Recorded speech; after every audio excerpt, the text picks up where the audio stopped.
Et on se retrouve aujourd'hui sur le BTC face au dollar. Et qu'est-ce que c'est magnifique de voir qu'il correspond aux analyses qu'on en fait. Bien entendu, vous le savez très bien, tout se passe bien en macro-figure, c'est-à-dire qu'on a bel et bien fait le retracement de la 4 sur les 23,6% de Fibonacci et le rebond, comme on l'avait déjà vu tout simplement le 16 novembre d'année 2020. Donc il y a de ça maintenant plus d'un mois ou presque un mois exactement, étant donné qu'au moment où je parle, on est le 15, presque la nuit. Donc ici, qu'est-ce qu'on voyait à ce moment-là? On voyait de toute façon, on était aux alentours des 16 000. Donc on voyait l'extraction vers le haut, aller vers les 19 000, presque 20 000 $, retrouver le retracement baissier, devoir toucher ce Fibonacci des 23,6% de Fibonacci. Donc en fait, le Fibonacci qui est rouge, retrouver ce niveau de support et par après rebondir. Donc ici, tout s'est passé à la perfection. Plus parfait que ça, il n'y a pas. Grossièrement, on a trouvé ce sommet de 3, on a corrigé.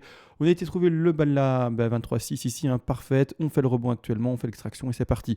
Rien de compliqué. En fait, quand les analyses sont bien faites, tant mieux. On n'est pas surpris par ce que le cours fait. Et grossièrement, on le suit, on décompte et on continue à faire notre petite popote sur le BTC. On va analyser ça bien entendu. Juste après, tout simplement, encore une fois et toujours, je le rappelle, malgré tout, l'intro et les remerciements.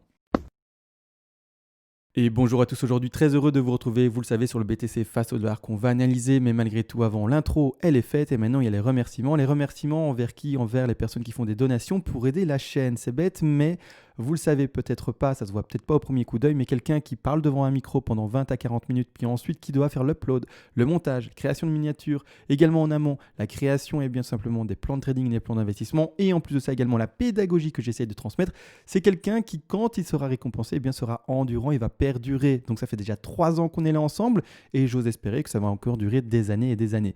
Merci du coup aux personnes qui font des donations pour soutenir tout ce temps partagé, cette pédagogie partagée, etc., qui veulent un peu récompenser tout ce travail entre guillemets qui est partagé avec vous. Vous le savez également, contre une donation et d'ailleurs vers les premiers paliers de donation, je vous envoie déjà en contrepartie pour vous remercier du coup de votre geste, toutes les règles d'Elliott en français.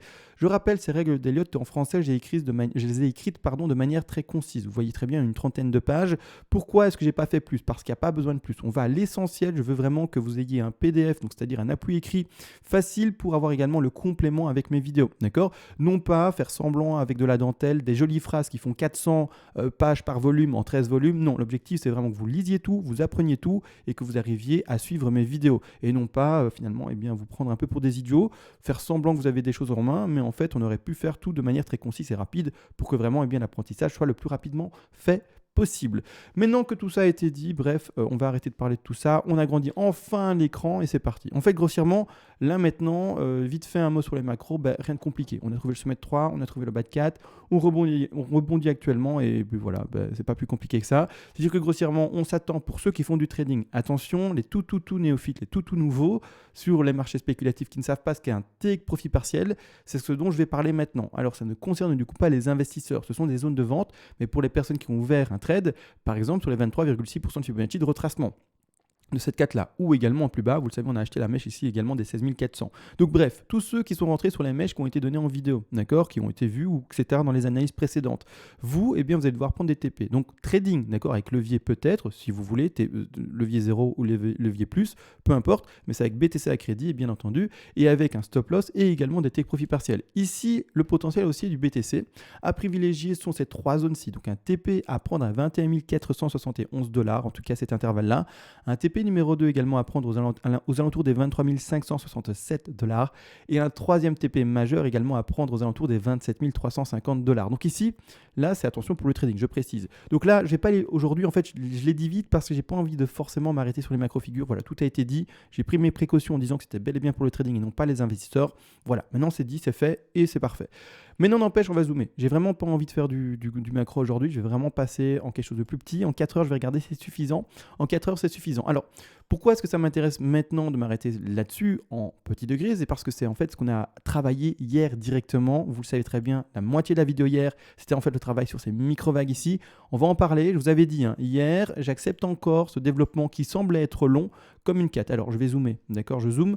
Vous voyez bien ici, en plus petit, je vais mettre maintenant en opaque, c'est une ligne blanche. Je vais même la mettre en un peu plus épaisse. Ici, grossièrement, la 1, la 2, la 3, j'avais dit hier, rappelez-vous, vous pouvez regarder la vidéo d'hier également, ça doit pumper maintenant. Ou alors la 4 serait trop longue et j'aurais du mal à voir ça et on va privilégier une ending diagonale. Ça va pumper. Ça a pumpé, ça a bel et bien été chercher un sommet de 5. Une 5 qui a été cherchée, presque c'est 100% de Fibonacci. On rappelle les trois objectifs d'une 5, hein, d'accord. Dans ce cas de figure-ci, avec une 3 qui dépasse, c'est 161,8% de Fibonacci, bien entendu. Ici, ce sont les 100%, les 161,8 et les 261,8 pour l'objectif de 5. Donc on prend son petit Fibo, bien entendu. Je le place ici, je le place au sommet de ma 1. Je le place pour ma part au bas de ma 2 extrême, d'accord, ici. Bas de figure extrême parce que je vois une flat à l'intérieur ici. Et par après, bien entendu, eh bien c'est vrai, je dois replacer mon bas de Fibonacci sur mon bas de 4 extrêmes. Donc pas profondeur de figure. Ici, on voit, hein, on va presque trouver ces 100% de Fibonacci. Malheureusement, on ne les trouve pas parfaitement. Ben voilà, c'est comme ça. Parfois, ça arrive et on ne peut pas faire autrement. C'est comme ça et c'est la vie. Donc ici, clairement, ben voilà, 5 validé. Retracement trop fort que pour bien dire tout simplement qu'on est dans un sous-décompte de 5, etc. Également, tout simplement, un RSI qui, sur la plupart des timeframes, repasse sous, eh bien, vous le voyez bien, les bottoms, entre guillemets, si je peux appeler ça des bottoms, les plus bas précédents, tout simplement. Donc du coup, ça annule le potentiel 1, 2, 3, 4 et 5 qu'on pourrait bien sous-décompter dans une 5 un peu plus grande. Non, c'est fini, la 5 elle est finie là, c'est terminé. On est crasseux avec le récit dans presque toutes les time frames, donc c'est fini. Il n'y a pas à chipoter, c'est fini. D'accord. Donc ici, 5 validé et 5 terminé. C'est-à-dire qu'ici, je valide déjà du coup, tout doucement, bien, mes vagues de plus grande envergure. Donc ici, clairement, vous voyez des vagues de plus grande envergure. Je vais les mettre du coup en visible, je vais lui mettre également un degré un peu plus grand, hein. Je vais lui mettre carrément en millénium. C'est tellement important comme degré ça. C'est pas grave, comme ça on le voit clairement. C'est-à-dire que là, les petites ici, je les mets maintenant de retrait, on n'en a plus besoin, d'accord, c'est fini, c'est validé. La 1, je la valide ici.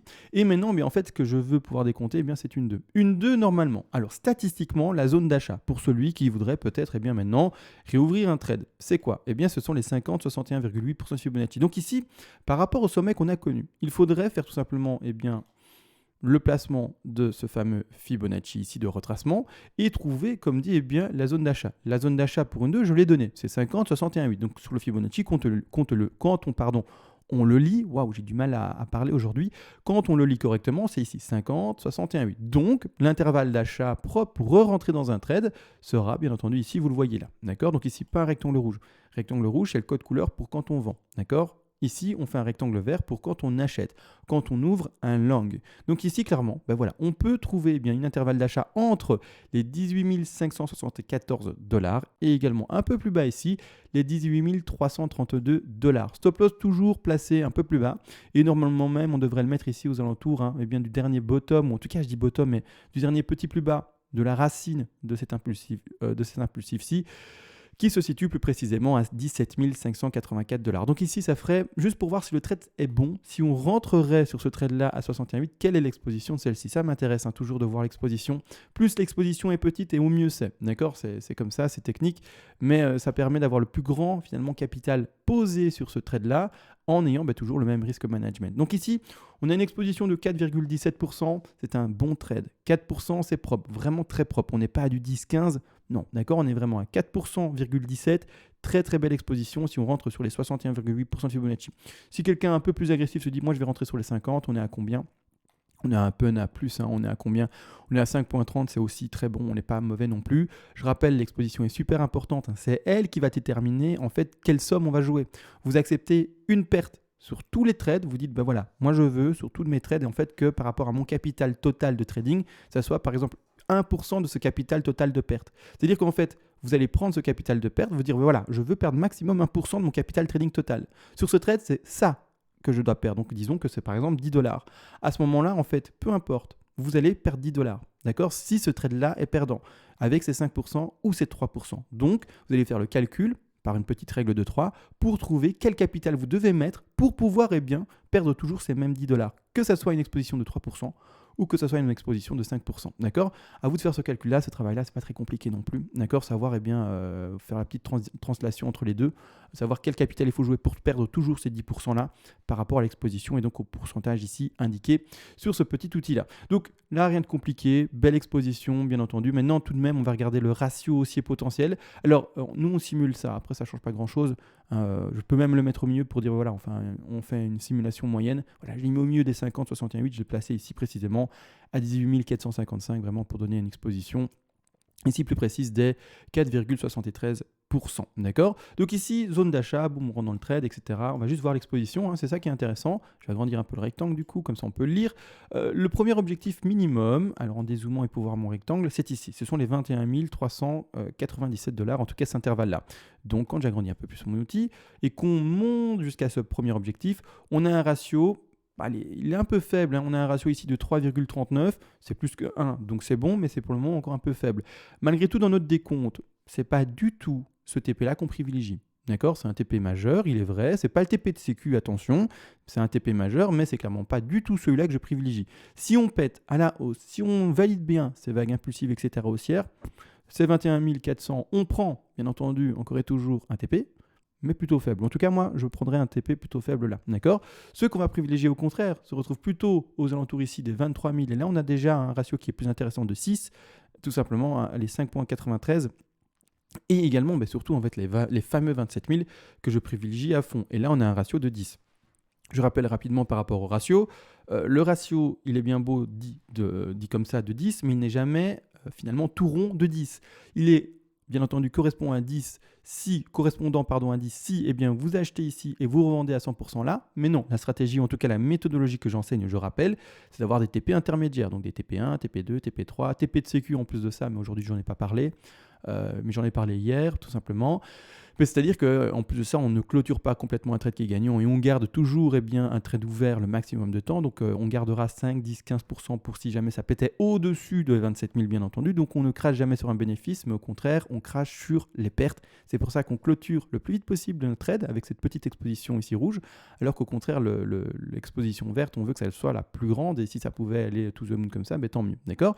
Donc ici, voilà, nous, on privilégie ça. Et c'est-à-dire qu'également, du coup, en fait, qu'est-ce que je voulais dire, c'est que ces 10-là, c'est pas 10 tout rond, d'accord? Ça va être par exemple quelque chose qui se ramène à 5, d'accord? Si vraiment on devait prendre tous les TP et monter jusque là-bas en haut, d'accord? Attention à ça, bien entendu, quelque chose à 5, 6, 4, peu importe, ça dépend de l'agressivité et finalement des zones de revente, si vous vendez fortement en bas et moins en haut, etc. Bref, à vous de voir, mais n'oubliez pas que le ratio n'est pas exactement de 10. Il est de 10 si vous passez maintenant à l'achat au niveau d'achat donné et que vous revendez à 100% si on arrive à 27 000. Mais là, il n'y a pas, entre guillemets, pour moi, de méthodologie de trading, il n'y a pas réellement de stratégie, c'est quelqu'un qui fait un peu tout et n'importe quoi.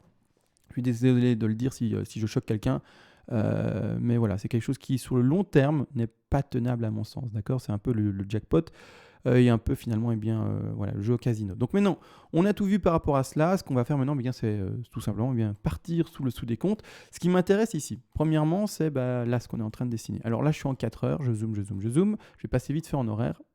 Et ici en horaire, ce qui m'intéresse ici clairement, c'est que pour le moment, le retracement il est extrêmement faible. D'accord? On a été chercher sur un retracement 2 qui statistiquement doit aller ici dans ce rectangle vert, extrêmement faible. Alors que là, c'est en train de pumper, c'est en train de remonter. Donc c'est un peu perturbant pour quelqu'un qui s'y connaît pas du tout, mais qu'est-ce qui peut se passer et qu'est-ce qu'il faut finalement mettre en évidence pour qu'après on puisse déjà se dire ok, on est plutôt dans cette figure-là, je commence pas à FOMO comme un malade ou quoi, ou peu importe, même le FOMO n'a pas de sens ici.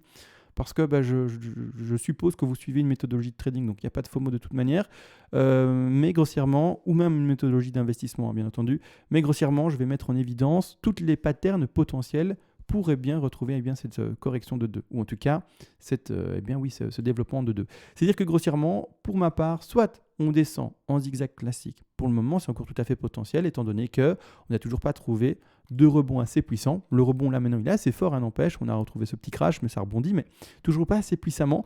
Et d'ailleurs, c'est-à-dire que à tel point qu'on n'a même pas dépassé les 90% de Fibonacci. Donc ici, clairement, pour le moment, c'est assez faible. Comme rebond, il faut pas le faire mentir. On est à 76,4. Donc pour le moment, il y a tout à fait encore la possibilité de retrouver un décompte qui s'offrait en zigzag. Alors, c'est assez compliqué de décompter des choses ici, là devant. Regardez bien, en fait, j'ai zoomé là-dessus. Décompter les vagues ici en quart d'heure, etc., c'est assez compliqué. Je vous laisse faire ce travail-là. Moi, je ne me casse pas la tête. Je laisse le travail se faire. Quand il y aura le retracement et qu'on réécrasera de nouveau le plus bas, je dirais qu'on est en zigzag. Et donc, il y aura eu 5 vagues là-devant. Au contraire, si le pump continue et dépasse les 90, je dirais qu'on est en flat. Et j'aurai ma réponse grâce à ça. Parce qu'une zigzag ne peut pas exister, si on dépasse les 90. D'accord? Une flat ne peut pas exister si, par exemple, elle ne dépasse pas ici les 90. Sauf flat à double échec, etc. Mais là, on est vraiment dans des choses beaucoup plus complexes. On ne va pas aller là-dessus. Donc ici, clairement, il faut faire attention à ça, bien entendu, voir quel retracement il fait. Actuellement, il était assez faible. Malgré tout, c'est-à-dire que s'il reste faible, on va plutôt indiquer une ABC en zigzag, c'est-à-dire qu'on va prendre cette fameuse A. D'accord. On va en bas de fameuse A, pardon. On va sur un rebond de B que pour le moment j'installe ici, peu importe, d'accord, tant qu'il est en dessous des 90 et par après aller rechercher une C. Donc ça, c'est un développement tout à fait classique, d'accord. Et ensuite, eh bien, tout simplement aller essayer de retrouver ces plus bas là.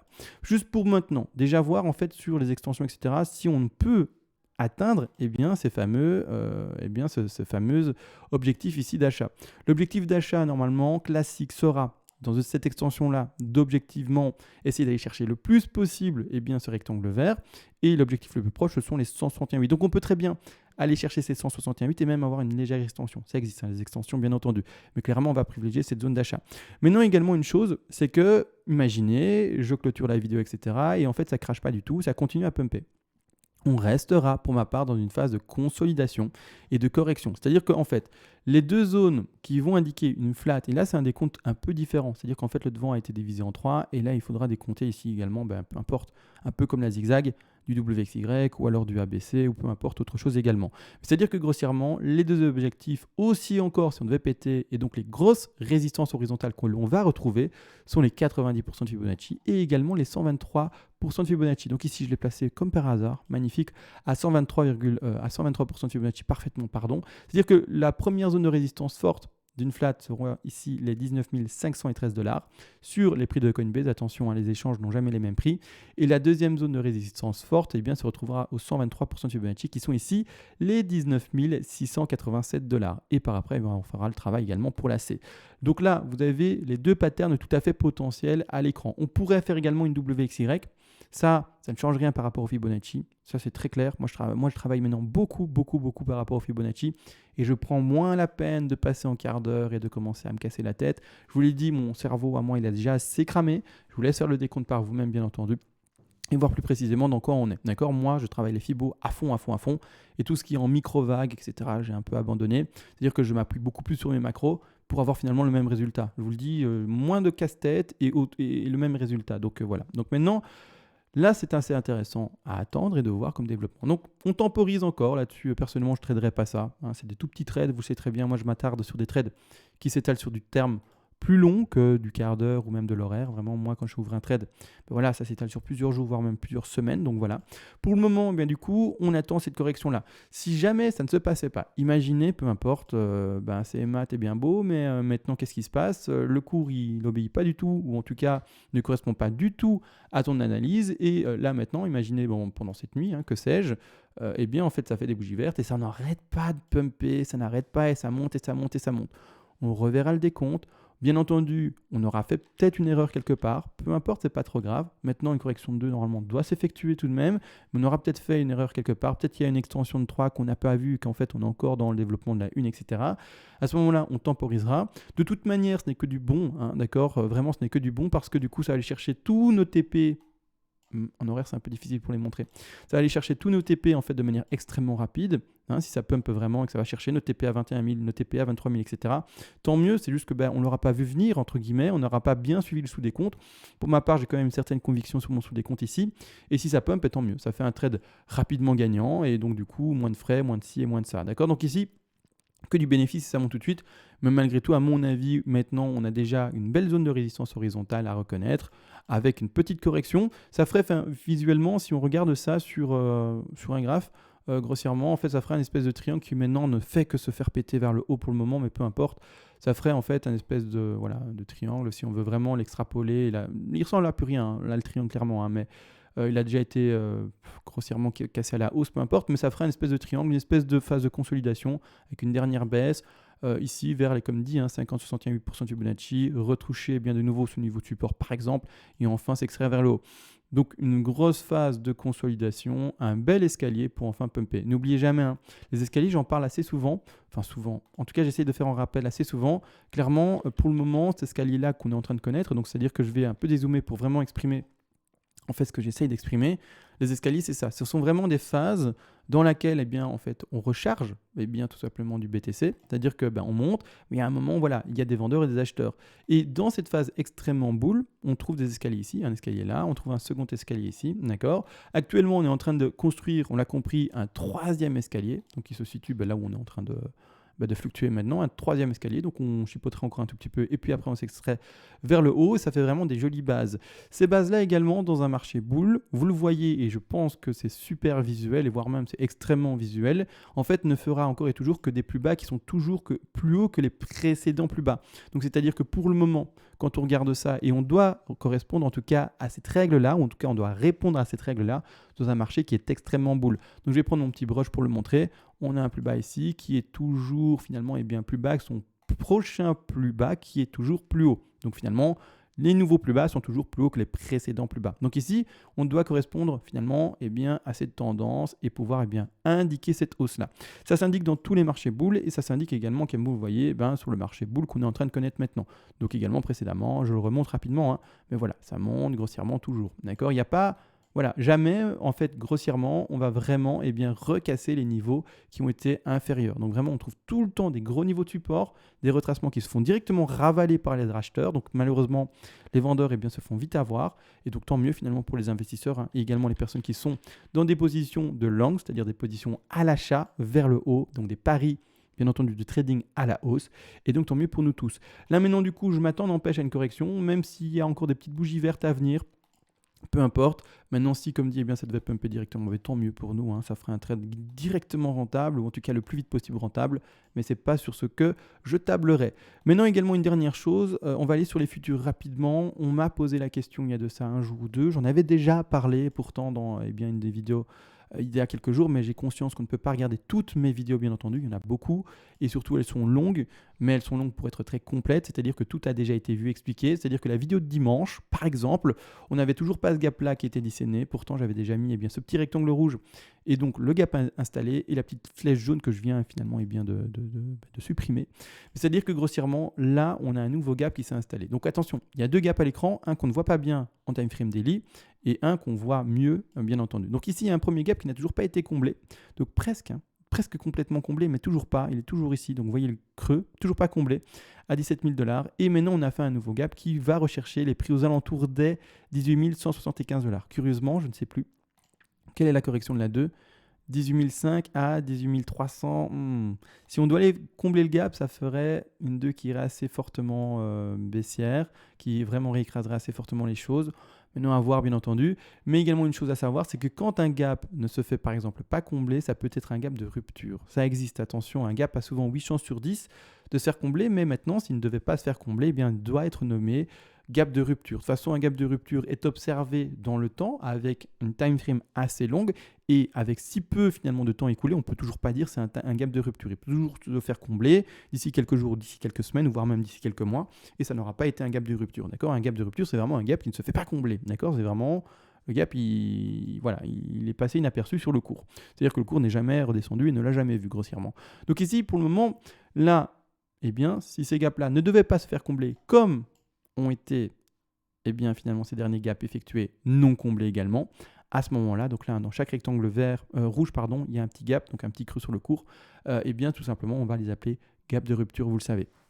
Maintenant également, ça indique tout simplement une forte tendance haussière. C'est-à-dire que là maintenant, si on devait pumper sans de nouveau réécraser, comme on le sait, en tout cas recombler ces gaps-là, on peut s'attendre à un gros pump. Le gros pump, moi personnellement, je le vois à 27 000 dans un objectif numéro 3 qu'on a donné sur notre plan de trading. D'accord ? Tout de même, et une chose à savoir, c'est que nous avons des vagues de plus grande envergure. D'accord ? Et n'oubliez pas qu'un gap peut se faire combler plus tard. Donc on n'oublie pas que nous, ce qu'on cherche là maintenant, c'est un sommet de 5. D'accord ? Un sommet de 5 qui, par exemple, va chercher les 27 000. C'est-à-dire que grossièrement également, et d'ailleurs je vais changer de graphique pour avoir plus de... Hop, je vais retirer ça. Hop, pour avoir en fait plus de vagues. Mais grossièrement, en fait, une fois qu'on aura retrouvé, passer en daily pour avoir plus de choses, excusez-moi. En fait, grossièrement, là maintenant, les gaps ils sont installés là. D'accord ? Vous voyez ici, les gaps ils sont ici. D'accord ? Nous, on va aller chercher un sommet de 3 ici. Mais n'oubliez pas qu'après, il y a une 4. D'accord ? Qui est là. Toujours des poupées russes. D'accord ? Donc là, on est en train de travailler les toutes petites vagues ici, microscopiques, en horaire, etc. C'est même pas indiqué ici à l'écran. On va chercher ce sommet de 3, par exemple 27 000. Ah, mais même, je peux carrément, hop, hop, hop, hein, déjà bien voir les choses beaucoup plus pump, hein. Voilà, hop, on avait dit 27 000 pour le privilégié, donc on va à 27 000 ici. N'oubliez pas qu'il y a cette 4-là après, d'accord? Vous voyez ici, en blanc, et encore une fois, je rappelle, la 2 était extrêmement faible, donc on doit privilégier une 4 qui est forte. Donc on va chercher une 4 qui va faire une correction de 50% de Fibonacci, d'accord? C'est-à-dire qu'ici, clairement, on va chercher les 50. C'est-à-dire une 4 qui va retourner de nouveau 17 000 et qui peut, sans le moindre souci, même dépasser légèrement les 50% et même aller rechercher tous les gaps ici indiqués là, d'accord? Donc vraiment, un gap pour le moment, et c'est la question qui a été posée, ce gap, du coup, on l'oublie, on l'élude, il va jamais être comblé, c'est ça la question qui a été posée? Non, il y a des vagues de plus grande envergure qui doivent être fortes et qui vont sûrement aller combler ce gap-là. Donc ici, d'ici finalement bien peu de temps, entre guillemets, quelques jours, quelques semaines, peut-être un mois ou deux, quand on arrivera à ces 27 000, si on doit y arriver, si le plan de trading est bien entendu bien construit, eh bien à ce moment-là, je ferai des vidéos avec méga crash à venir, attention, vous savez, hein, la fameuse vidéo avec des titres un peu aguicheurs pour faire voir le contenu, bien entendu. Le contenu est beaucoup plus riche que juste le titre, hein. Le titre, c'est juste l'envie et donner l'envie de voir la vidéo. Rappelez-vous, si je mettais juste analyse quotidienne la date du machin à machin, BTC face à US dollar, bah, personne ne regarderait, en tout cas, ou alors que certaines personnes intéressées réellement et qui ne sont pas finalement attirées par les petits titres intéressants et les petites images un peu choc. Mais voilà, moi, mon travail, ou en tout cas, ce que j'essaie d'enseigner, je veux que ça soit vu. Donc je fais également le jeu de YouTube, c'est-à-dire faire des vidéos et des titres un peu aguicheurs. Malgré tout, à ce moment-là, je referai de nouveau des vidéos et des titres aguicheurs, mais qui diront en fait la vérité. C'est-à-dire que c'est vraiment en fait l'intention que j'en ai. Méga crash est vraiment 27 000 vers les 17 000, 16 000. Et donc on reverra ça à ce moment-là. Donc préparez-vous à ça également, hein, à un retour de nouveau là-bas en dessous, etc.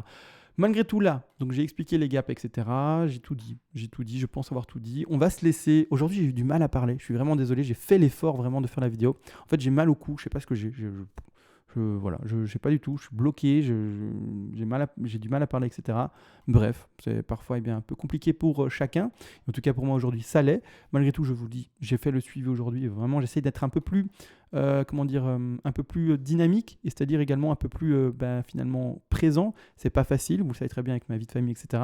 Mais j'essaye vraiment de donner un petit peu plus de présence, parce que parfois, il est vrai, vous le savez, je suis absent pendant une semaine ou deux, parce qu'il n'y a rien à dire sur le cours, et donc j'en profite.